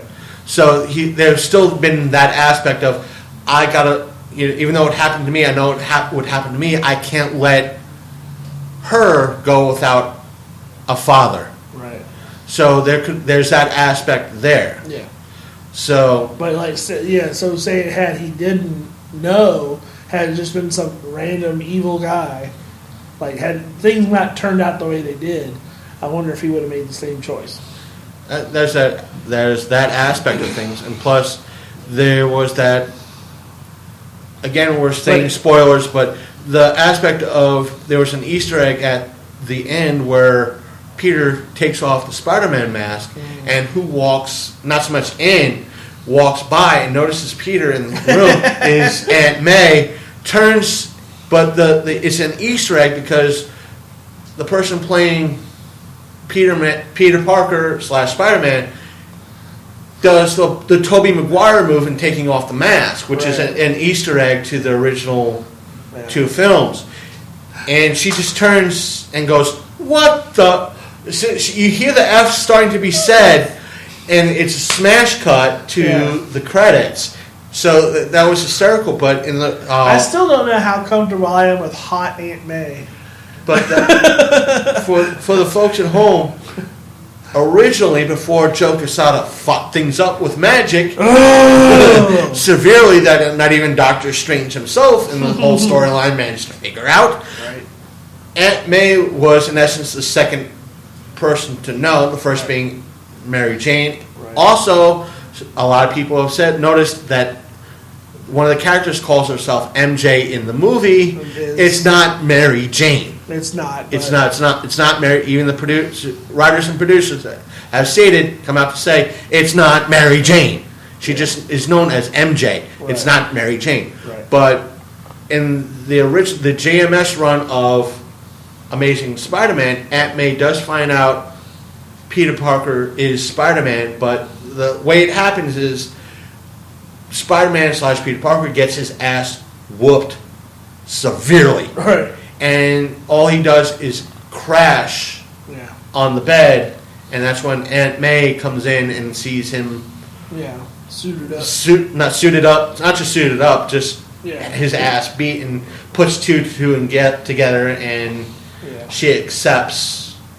They have a heart-to-heart, and she accepts who he is and what he does. So they're talking about, speaking of the SJW Marvel stuff, they're talking about, remember One More Day? Yeah. That was the whole aspect They're talking about this, it's going to be the cop-out that gets them back to normal. You mean another, in essence, One More Day? Yeah, because they've already tried, they're trying with this Legacies storyline now, where they're matching the SJW characters, like the Riri Williams with Tony Stark. They're matching them up in the books together to see if people still will buy the books, because nobody likes them. And the people that do are annoying. And apparently the people working at Marvel, they're all millennials, they're underpaid, they hate everything. And if you complain about to Marvel, if you write letters to the editor and you complain about the characters and how you don't like them and what, they'll flat out call you a racist. They'll say it's because you don't appreciate feminism. It's because you don't appreciate the struggles of Latino Americans and Latinx Americans and black people. Yeah. And the fact this is is all coming from somebody who... And this is... Yeah. And what's going on is a lot of people are going, fuck Marvel, and people have stated that Marvel was the thermometer the button, the pulse that you had to have your fingers on in reference to the comic industry. And everybody right now is going to DC, which is now acting like Scrooge McDuck, and just tossing money into the sucks bin. Because here's the thing. Diversity in comics made a real good point. He said, people are going to the theater and they're watching Spiderman. They're watching Iron Man, Thor, Hulk, the Avengers, Captain America. But when they go to the comic book shop, they got Riri Williams, America, whatever her name is, Squirrel Girl, female Thor, Chinese Hulk. Nobody that they know if it's somebody just getting into comics that came from the movies first, which I can imagine a lot of people are. They're coming to the comics and going, what the hell happened? Who are these people? What did I miss? And it's like, I think they want people to come to the comics and go, oh, it's different, it's cool. And people are going, I don't want to read this shit. They're like, I want to know more about Tony Stark and not Riri Williams. So that, in essence, that's how DC might actually benefit. Nazi Cap. I want to know about America. Or Nazi Punisher. Yeah, what the fuck? But it's like, he made a real good point. He's like, what is Marvel's trying to poison the well? They're trying to absolutely kill in essence, their industry. He said, what was the other? Oh, he made a good point. He said they're putting out, I think he said 90 books a month. Like some ridiculous number I couldn't believe. And the sales are garbage. They're like 18,000 issues. Like their number one book right now is Captain Marvel. What? Now here's the thing. We both know that in the 90s there was that, we discussed this on the show. Right. In the 90s there was that dive. Right. And what pretty much contributed to the resurrection of comics now, or at least earlier part of the 2000s, was the X-Men movies. Oh, yeah. A lot of, even though they weren't Blade, even though people say they might be a little bit crappy, the Hulk movies, the Iron Man, the original, even the two Hulks, the two Punishers. It was a way of revitalizing even the Batman movie, the Nolan Batman movies were part of this revitalization of the comic book industry. Right. Now, and you could say Marvel was pretty much the bulk of this, the changing of the guard, Joe Quesada coming back in to revitalize it. Now Marvel is hanging on only by the movies, if you want to say that, if we can say that. And it might be DC's turn to bring back the comic industry. Yeah. It could be, Wonder Woman could be the start of that. Yeah. I don't see Marvel sticking around with this stuff. I don't see how in the world... Movie-wise, they'll probably stick around. But my thing is, are they so into the fact that they have Disney's money now that they just don't care? Probably. They're just like, I don't care, just put out subpar shit. He goes over Diversity in Comics. I like this guy. I'll plug him to hell for his over here. The guy's awesome. He goes over the artwork, too. And he notices how lazy it is. The artwork has gotten so bad. It's like people that aren't ready for that step to Marvel, like they could probably do good on their own books. Like if they were like self-publishing or doing a web comic. But I noticed it too. He said, and he showed it, a lot of them are using 3D rendered backgrounds and characters, because it's an option that you can actually use with a lot of programs. You can go under 3D render and just put in a building. You don't have to draw it anymore. It just plops a building in there and then kind of does an outline so it looks like it's drawn rather than like just sitting there. It does like an outline of it so it looks like it's part of your drawing, and then you just do your characters over top. Or you can even go as far as like, okay, I want like a character running down a hallway, and you basically put in a 3D model and bend it any way you want to and have that, and just go over it. And a lot of people will go, Marvel artwork is the best ever. And by the way, Rob Liefeld still sucks. Yeah, Rob Liefeld sucks. He can't draw feet. At least he was really drawing. These and people not are cheating. literally like doing computer comics and not cheating. Just basically cheating and trying to pump stuff out with like the storylines. It's the OMG bullshit.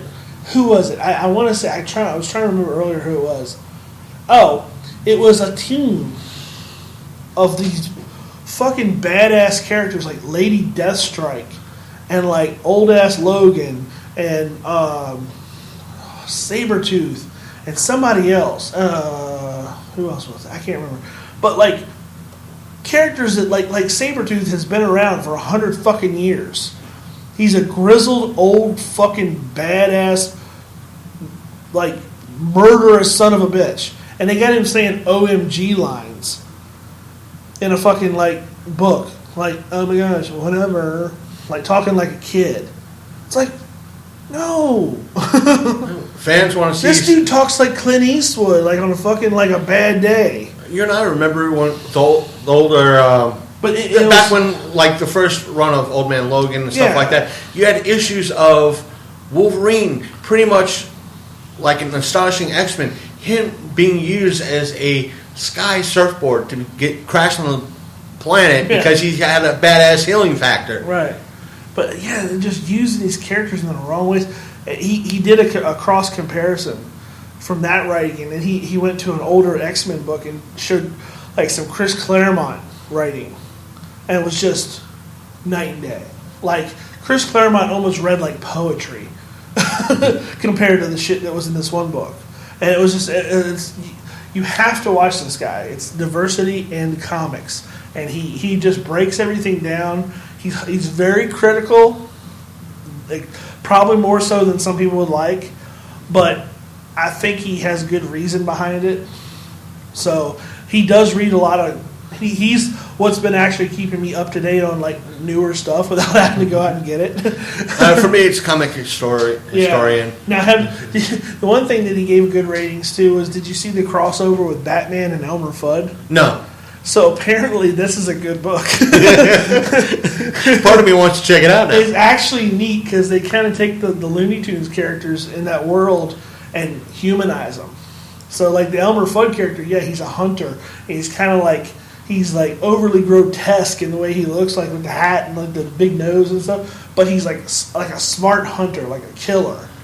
You got to figure this has happened before. Oh yeah. No, what I mean is, granted, I've said it before, I'm old. I remember my mom taking me way back when. Now, we're talking about early 80s here. Mm-hmm. Back when there were still the Super Friends. Oh. Took me to back during this time, you had a lot of kind of like, I don't want to say on ice. You might have like Superman on ice or something. Mm-hmm. It wasn't one of those. It was Looney Tunes meets up with the Super Friends. Batman, Bugs Bunny, Elmer Fudd, Wonder Woman, Joker, and Superman. I don't remember exactly what it was about. I just remember I was maybe about 5 or 6, and I thought it was fucking awesome. The funny thing is, it's like you would expect it to be like a silly book, but it was gritty and dark. like apparently Porky Pig is like some bar owner. So like, you go into his place, he's like a guy that kind of looks like a pig, and I think the name of the bar is like Porky's. And like, sitting at the bar was like Sylvester and a guy named Bugs who kind of looks like a rabbit. He's got big buck teeth. So like the way that they did it was just, it was like there was a scene showing how kind of smart like Fudd is. He was like looking for Batman in his house. I think he was inside some like hotel or something. But then he looks like he loosens up and he puts his gun over his shoulder, like you always see him walking around. But he knew Batman was behind him, so he pulls the trigger where it's on his shoulder, and Batman has to duck real fast, or else he would have got shot in the face. But I mean, there was that one, and I think there was another one. It was Jonah Hex. It had like Foghorn Leghorn in it, and I don't know. So the art was pretty much well done. Yeah, I got to check these out. Because the way he went over them, there it seemed like they were pretty cool. A lot of the newer YouTubers that I've been following, because some of the old guard has been kind of dying off a little bit due to several restrictions put on by YouTube. You heard me talk about Joey Sparkle a little bit and what's going on with that. It's interesting to keep up with baseline drama. Yeah. Well, this guy, Diversity in Comics, he publishes probably like 2 or 3 times a day. Yeah. So like he's always he's one of those guys. He has a Patreon now, so he's always got content coming out. So also I've been watching Comic Historian when he posted up stuff, which is I won't say similar, but he tells story. Kind of summarize, gives a Cliff Notes version. One of the newer YouTuber, I won't say newer, but newer to my subscription list is. The channel is Omar Gosh TV. Yeah. He what he does is a lot of urban exploring, especially a lot of urban exploring of haunted locations. Yeah. Whether or not they are staged, they don't seem staged, but I'll leave that up to a lot of you who choose to find this YouTuber and watch his stuff. Yeah. So that's up to you. So, and your discretion, your judgment, but it's always fun to have that little bit of a creepiness and we're going to go into this abandoned house and see if it's haunted and so forth and so on. Or we heard that this place was haunted, or this is the most haunted. We were told that this was the most haunted tunnel in the country. Let's just do a 3 a.m. channel. You'll go to a place at 3 a.m. just to see. But there's that. It's a fun channel. And one of his catchphrases, he'll like zoom in on a bug and go, "Give me a kiss." So it's fun to see it, but the one that I've added, like you and I are both huge Security Intent followers. We like him. He's actually smartened up too. Like he's doing shows whenever now. He's uploading anytime he comes across content. He's not waiting. He's posting up. He said it'll be a 3-minute video, it'll be a 15-minute video, just whatever he gets. I think the last one I saw was him kind of doing the whole debunk of that one person. Yeah, that guy that done. Yeah. Oh man, wow. Anyway, the guy's like throwing pens at himself. Yeah, I got to about that point. Oh, and he was like, "What was that? What was that?" You throw a pen at yourself, you idiot. So, I like another. I like watching UFO stuff. I'm a big UFO buff. So a new channel, relatively new from last year. I think they first started around October last year. UFO Seekers.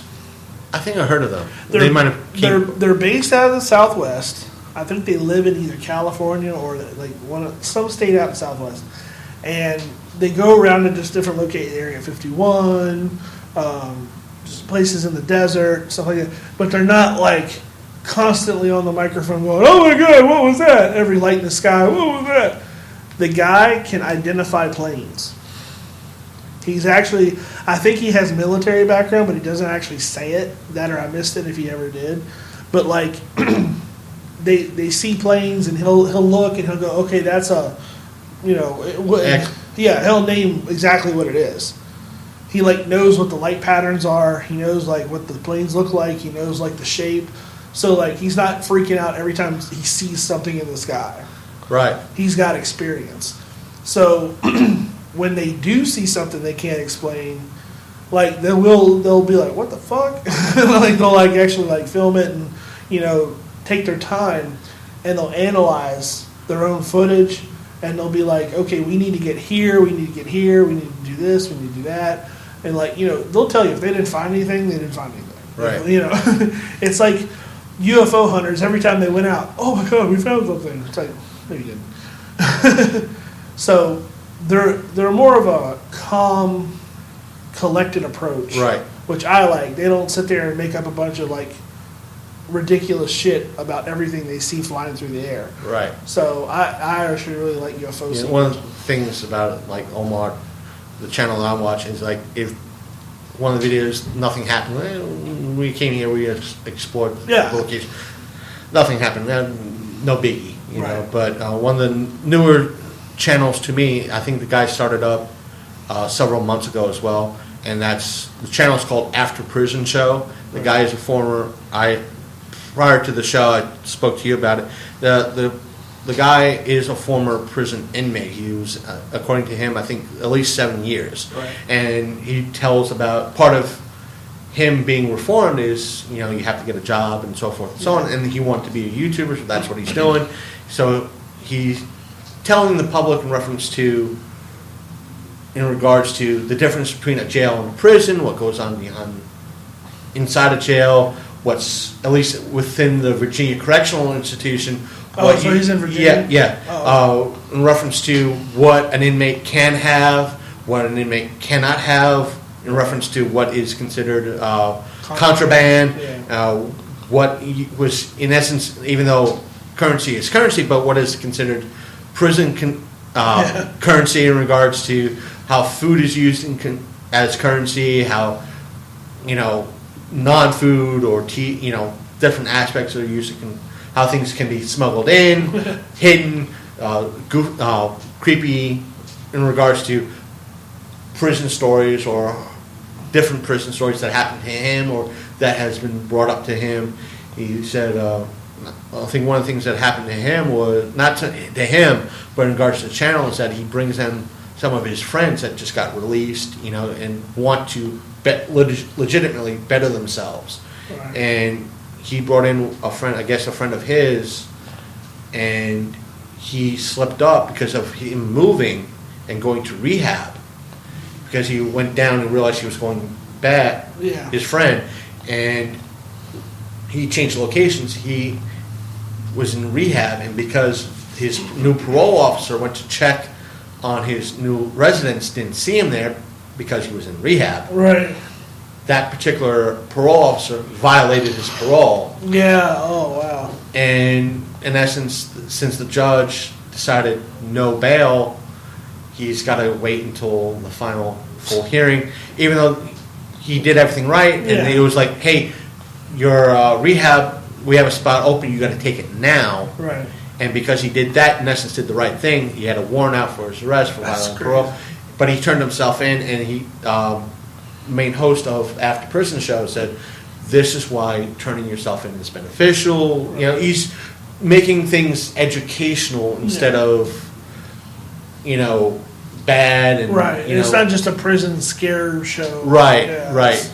It's more educational, and he is a tattoo artist. I've seen that. So, and the thing is, like I said, he's a tattoo artist as well. Yeah. He does, as a charity thing, like free tattoos on the show, which I want to email him in references how tattoos can be considered illegal. Well, in jails, it's because of gang tattoos and so forth and so on.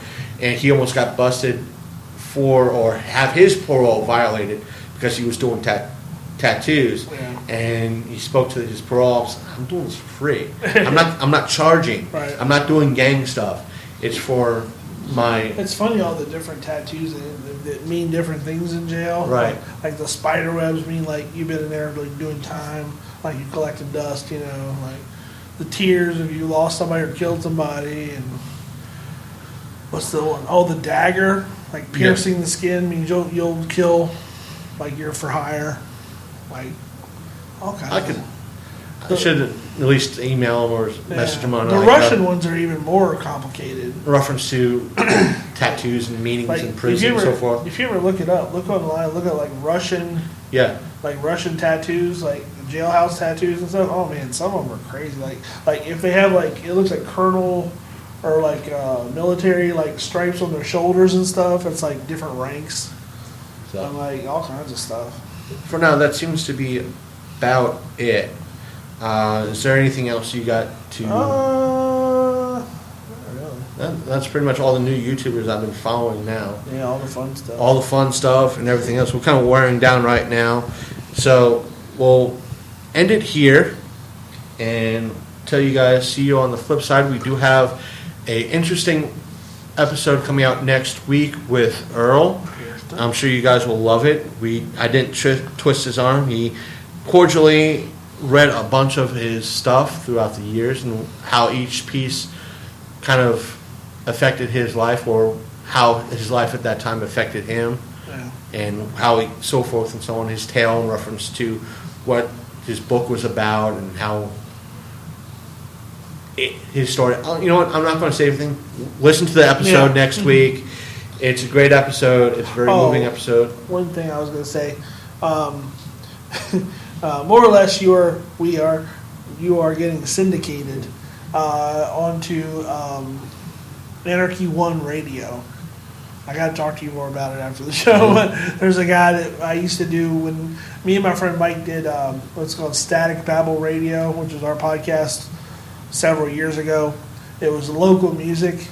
All we did was like bands from the area, and we would play I think we did like an hour, half hour, something like that, of new and local music. We would broadcast to Anarchy One Radio. We did the show live though. This one, we're just, whatever you tape, you're going to put it on there the following Wednesday, and it just gets broadcast on their stream. So that'd be one more place to hear the show, and one more thing you can listen to. It's a lot of, I think, punk and hardcore and metal and stuff. And as always, if you have any questions, comments, smart remarks, you can always send them our way via email, which is longcoatmafia@gmail.com, or you can message us on Facebook through our Facebook page, which is facebook.com/The Long Coat Mafia Podcast. And as always, you can stalk us on Twitter and Instagram, which is both Long Coat Mafia. You can always find every episode of our show going back to the beginning where our sound sucked. We've come a long way. Which is thelongcoatmafia.podbean.com. It's been a long week, folks. Our main site is thelongcoatmafia.podbean.com. We are also on iTunes/Apple Podcasts, and on Google Play Music. So you can always subscribe to us there. And see what else. Anarchy Radio? Anarchy One Radio. Anarchy One Radio .com. plus Stitcher Radio. So listen to us, find us, get in touch with us, share us as much as you can, let people know, let us know. So, and not to mention, don't forget you'll be able to see us in September 9th and 10th. Yeah. And at Hagerstown Hall at Matt Burns' 4-State RetroCon take the reboot, I think it is. You can see my ghost next weekend at the Scares the Care convention in Williamsburg, Virginia. Send money to. Yeah, all right. I started a GoFundMe, nobody put any money to it. Oh well. I should have put a penny in. If you should have let me in, so I would put a penny in just to troll you. I posted it up like 1,500 times. I didn't see it. Nobody did, apparently. Well, take care, guys. We are out 5,000. See you next time on the Long Coat Mafia.